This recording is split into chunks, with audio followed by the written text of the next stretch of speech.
Thank you. Good afternoon, everyone. Welcome to our presentation on vested outsourcing, our experience with it for the past 4 years. The hybrid model that we have been using is highly staked on significant research done by, amongst others, John Nash, who actually learned us that doing things for the benefit of the group creates more value.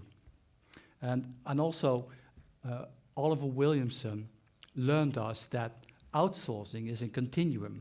It's a dynamic relationship that needs to have a kind of open contract to be able to respond to changing environments. From Robert Axelrod, we learned that people behave in a predictive manner. It's very obvious. If you are treated well, you will respond well. And the funny thing is that in a collaborative relationship, people respond positive to each other, and you actually have the opportunity to create more wins. Robert Solow learned us that to create economic value, you need to have innovation. So actually 50% of economic growth relates to innovation. Now, putting all these wise insights, some Nobel Prize winners there, putting these together, you can conclude that collaboration creates more value, right? So today's theme this afternoon, or even of the wider summit, is that the future of supply chain will be customer-centric and technology-driven. Now, it's our proposition that to be able to get to the customer-centric, you need to be collaborative. I just explained why, right? So if you sum that up, it's not just about lowest cost, but it's about how to achieve the better collaboration. Now, some of you might already heard of these names, particularly if you're familiar with the business model of vested outsourcing, because it's these bright guys that have actually contributed largely to the scientific basis of vested outsourcing as developed by Kate Vitasek and the University of Tennessee.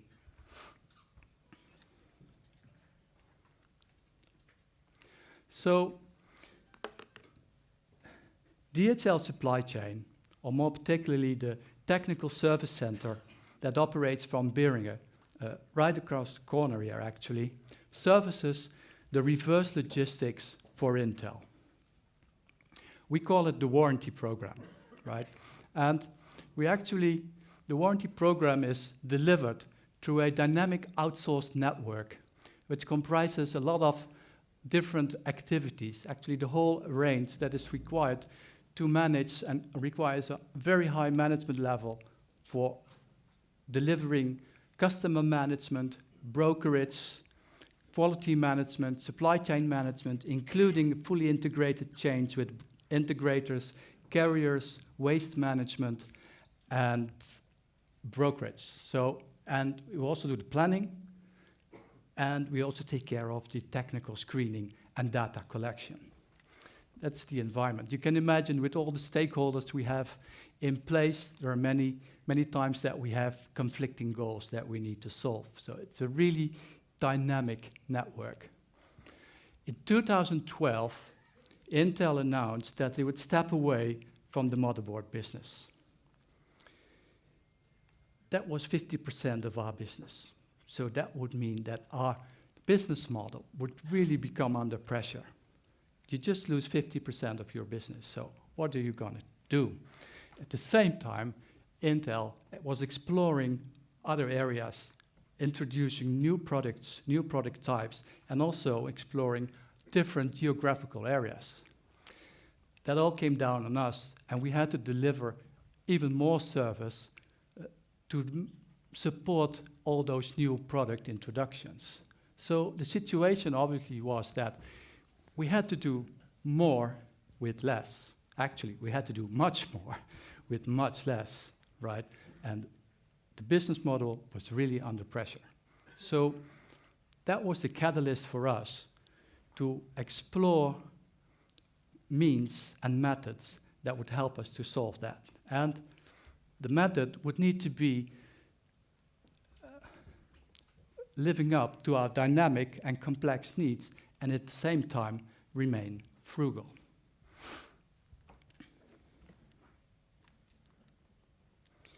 The response we found is known as vested outsourcing. Vested outsourcing is an outcome-based business model with a pricing model with incentives for optimizing your business. It doesn't change the basics of the service that you need to deliver, but it does change the way your services are procured and managed. It's transformative in nature and steps away from traditional resourcing methods. It's actually about getting to a what is in it for we business relationship. It's a completely different mindset than that we usually have in place. Now, the vested system is structured in 5 very clear rules. The first, and these rules together compose a system. They respond, reflect, interact, and reinforce each other. So you really need to see it as a whole. Now, the first rule is about stepping away from merely transactional KPIs to an outcome-based model. So from dozens of KPIs, you transcend it into a handful of desired objectives. It's a very simple, but I find it a very intelligent rule because it transcends your, let's say, your average level of the supplier performing activities to a next level where you want to really achieve something together. So instead of transactions, this will drive solutions. Solutions that will actually coincide and align with your corporate requirements. The second rule is about determining who does what and who can do what at the best, right? It's about not replicating work and making sure that everything is done in the most efficient way. Obviously, you have to step away from prescriptive means. If you are in contact with a supplier, you have to trust him that he's mature enough to perform what you need. The third rule is about designing the metrics that need to relate to the outcome-based and to the desired objectives that were designed, right? The fourth rule is, of course, very key. It's the pricing model. It's where the rubber hits the road. The pricing model needs to be dynamic, able to cope with changes in business as business happens. And at the same time, and that's very key, it needs to have incentives that optimize your business. It needs to have incentives that will actually reward achieving the outcomes. Yes? So that's where you see that everything connects to each other. Now, the fifth rule is about setting up a managerial structure that will actually make sure that the 4 rules are adhered to and actually delivered to the fullest, yes, within a collaborative mindset. Now, the 5th rule is particularly about gaining insight. So you step away from the usual role of oversight, where the buyer would act as a kind of policeman, making sure that the supplier delivers what has been agreed to. There's a completely different mindset. It's about insight. It's about working together, getting information across, defining what is needed, and together create solutions and deliver the results. Yes, good. Now, if you are to implement a vested agreement, you will find that it has a very structured approach. Here on the right side, you can see the 5 rules again. And the 5 rules are further defined in 10 modules. You could say the 5 are on the strategic level, and the tactics are all defined in the modules. This structure actually helps you not only to compose the contractual, the legal contract, but also designs the business, the operational business that you will implement once it's done. Implementing it, I'm sorry, I cannot really cross the stage, but implementing the structure is a phased approach.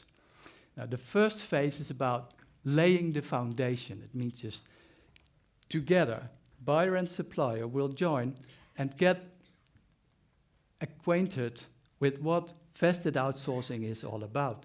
Get acquainted with the philosophy behind it. And most of all, the important thing is that you get into the what is in it for we mindset. The outcome of the first phase would be the statement of intent, which contains the shared vision. You really set each other and you make sure that together you will define and design how you are going to collaborate. The next phase is about understanding the business. This is the period where we'll set the baseline. What are the genuine needs of your operation or your business? And what is the current status? We have, from the vested approach, we have tools like the 10 modules assessment or the 10 ailments assessment that will help you to create and to visualize the gaps that actually exist in your relationship. From there will be goal setting. It will help to create your roadmap. You proceed the roadmap usually in the sequence of these elements. So you start with the business model, statement of objectives, desired outcomes, pricing model, governance, and whatever is required under these special requirements. So there's a very logical sequence. So during this period, aligning the interests of all stakeholders, you will finish this, design your contract, your way of operating that you're going to do. You get the green light from your gatekeepers. You implement, you transit into the new vested collaboration, and yes, you start sharing the results. Takeaways from this implementation of vested outsourcing is that you need to realize that the supplier is paid for results, so not just for merely transactions. You understand the incentive. It's important to realize that you need to manage your total costs. Based on Rule 2, you might be shifting resources. That means that you can allocate your own resources to perform other tasks, be more equipped or busy with strategical things. Governance is based on insight, not oversight. So within the collaborative mindset, it's all about working together. It's about creating information, giving a foundation for development, because the desired objectives, you want to achieve them together. If you adhere to all this, if you implement that in this sequence, definitely you will create a culture of continuous improvement, a culture wherein all parties will win.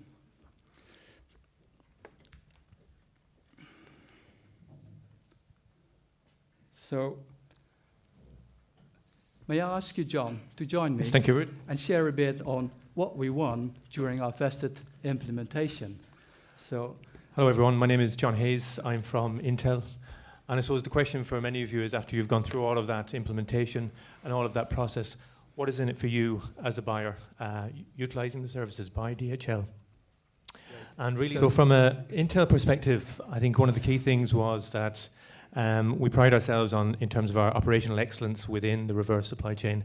And the scores for operational excellence moved from about 83%, which would have been satisfactory, up to excellent, which was around the figure of 95%.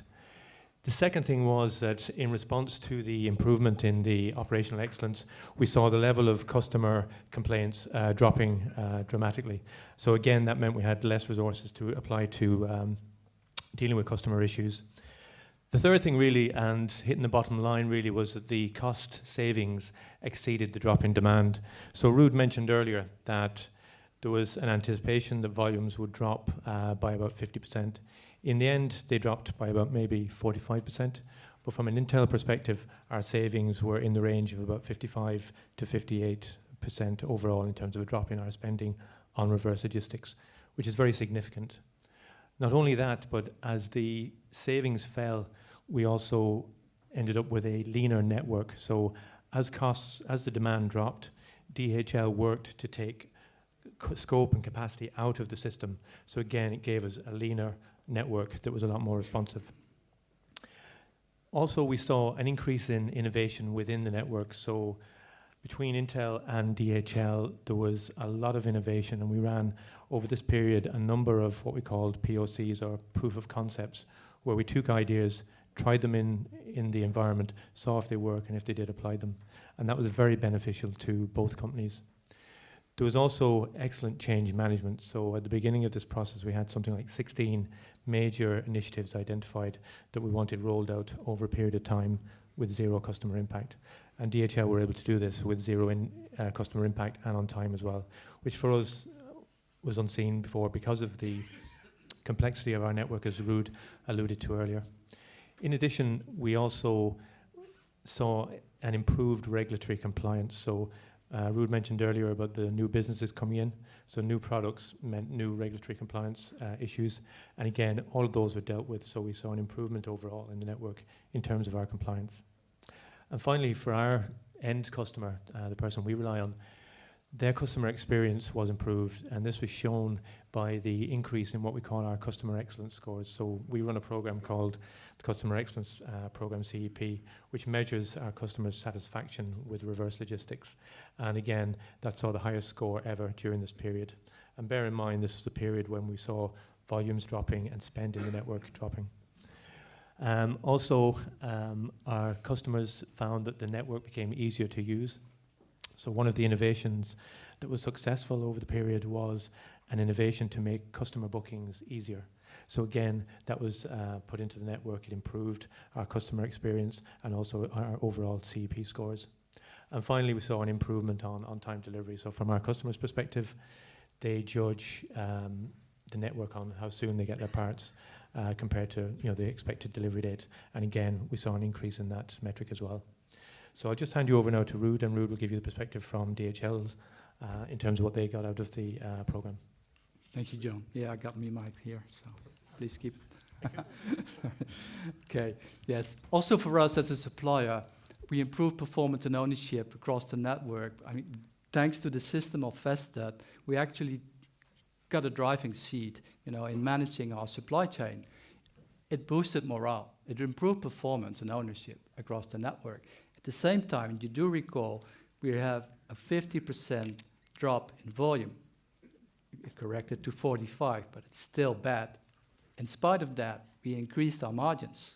At the same time, one of the incentives that related to achieving the desired objectives was that we would have an auto-renewal of our contract. So it meant we got control of our sustainability, of the sustainment of our contract. So we had a longevity of contract.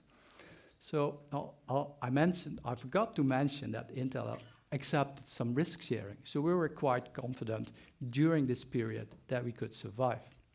So the longevity of the contract also allowed us to do some increased investments in our network. So we improved even further.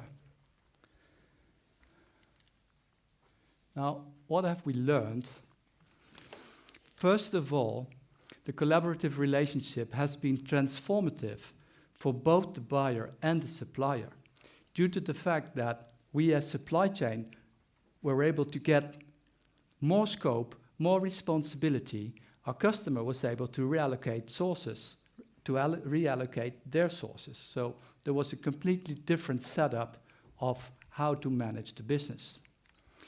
Structured activity improved in communications, oversight, and general management across the supply chain. So thanks to the vested structure that I previously showed, we achieved that. Now, this one, buyer-supplier relationship and morale, continued to increase. You should imagine that. In spite of the drops in volume, as a supplier, you get the driving seat, you get full responsibility of the supply chain, you get rewarded for innovations that you do in such a way that it remains attractive.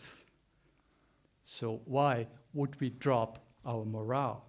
We could do our job, improve, remain commercially healthy, and have eye for the future. So very important to mention is that if ever you want to proceed with vested outsourcing, management commitment and engagement at all levels is at least very helpful. If you step away from traditional resourcing, then, well, you might find opposition. And for those cases, it's really helpful if you have senior management buy in. Right. As a general statement, we love to keep it simple. And that just accounts for vested outsourcing just as well. Strip everything that you don't need, get to the core, and do the business. Thank you.